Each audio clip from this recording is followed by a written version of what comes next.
Science کی set پہ MA Urdu والے نے اپلائی کیا ہوا تھا، تو ظاہری سی بات ہے اسے ہم لوگوں نے ایریلیونٹ وہاں سے پوچھتا ہے جب آن لائن کر رہے ہوتے ہیں، ایڈمن پورٹل جو ہے اس پہ آن لائن کر رہے ہوتے ہیں، تو اس پہ پوچھتا ہے کہ ڈگری ریلیونٹ ہے یا نہیں ہے، ٹھیک ہے. تو MA اردو والے کو تو ایریلیونٹ کرنا پڑے گا، لیکن اس کا مطلب یہ نہیں ہے کہ وہ اس کو ریجیکٹ کر دینا تھا. ریجیکٹ نہیں کرنا تھا کیونکہ اس نے PhD کی سیٹ پہ اپلائی کیا ہوا ہوگا. PhD کی سیٹ پہ تو تمام لوگ جو تھے وہ ایلیجیبل تھے، چاہے وہ آرٹس والے ہیں چاہے وہ سائنس والے ہیں، اس کے لیے وہ اہل تھے. لیکن ایک اسپیسیفک جو EST کی سیٹس تھیں، مینز کے کمپیوٹر سائنس کی، انگلش کی، تو اس پر جو ہے وہ اسپیسیفک جو سبجیکٹ ہے اسی کے لوگ ہی اپلائی کر سکتے تھے.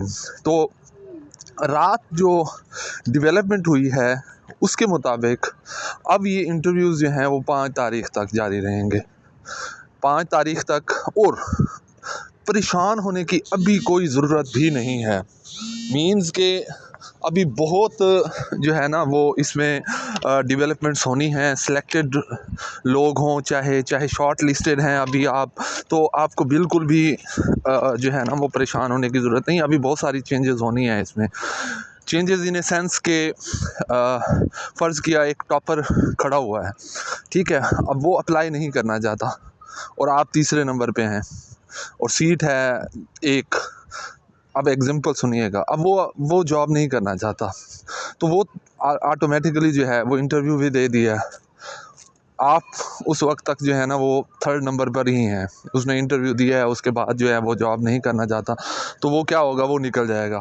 اب دوسرے نمبر والے کو بلا لیں گے اور سیٹ ہے فرض کیا کمپیوٹر سائنس کی اور اس کی ہے MA اردو، ٹھیک ہے.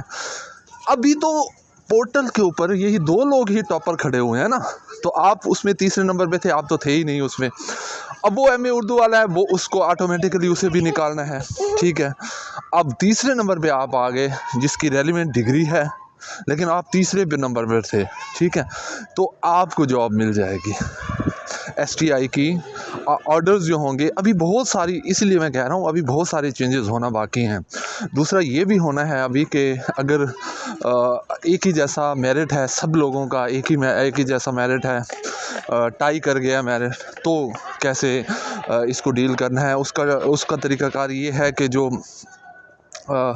اسی موضوع کا ہوگا اور اسی ولیج کا ہوگا، پھر اسی موضوع کا ہوگا اور پھر یونین کونسل، اس طرح سے ترتیب سے جو ہوگا وہ سیم اگر آئے گا تو اس طرح سے ہی اس کو جو ہے اگر ٹائی ہو گیا ہے تو پھر اس طرح سے دیکھا جائے گا اس کو.